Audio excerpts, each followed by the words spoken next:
really sure. When it comes to the Garcias, I'm the good boy. Basam poetmiyordum oydum arkama. Kaçtı geçer ya bu var restoran.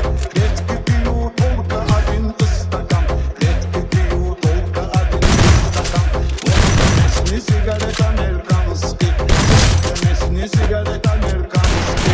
Onine şoguli signal italianski. Onine şoguli signal italianski. Samba yenni forma grajdanski.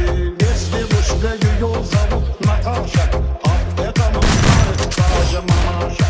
У них в семье немножко манна каша, у них в семье немножко манна каша.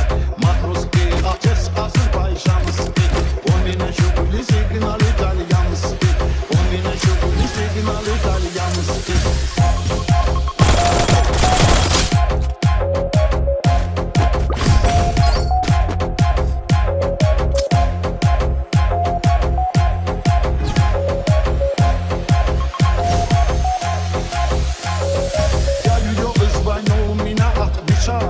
После шести она дома бывает. Любит меня только со мной гуляет. Любит меня только со мной гуляет. Чудо около казарма Сальянский. Чудо около казарма Сальянский. У меня шугли сигнал итальянский. У меня шугли сигнал итальянский. Я с головой буду ее отмечать. Какой план, если будем отменять? Скоро рождение будем отмечать. Скоро рождение будем отмечать. Общей семье пить будем шампанский. Общей семье пить будем шампанский. У меня шугли сигнал итальянский. У меня шугли сигнал итальянский. Сам военный форма гражданский. Alo, mama.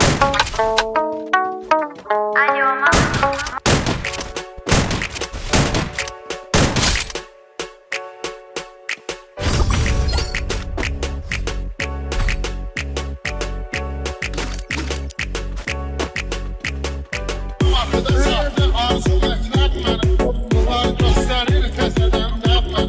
Şenol gücüm başka gelip etmene. Polnu dozan sokmuyorsan, polnu dozan sokmuyorsan. Dara seni yermene bugünkü sensin. Ezeb elde müdür afesen en. Bura gelende Kenan sen durur mene. Hafta var sala sıkmışam sen. Hafta var sala sıkmışam sen. Bilirsen ki yıkma yapmayayım ama benim yüreğim sensin patlayır ama Facebook'u kaptım Instagram'a. Özümü açıp bırakmışam sen. Özümü açıp bırakmışam sen. Özümü açıp bırakmışam sen. Özümü açıp bırakmışam sen.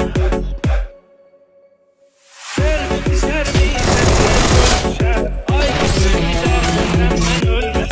Vakti olup ki görüşüme gelmişem. Üzümün tadımı da getirmişem sen.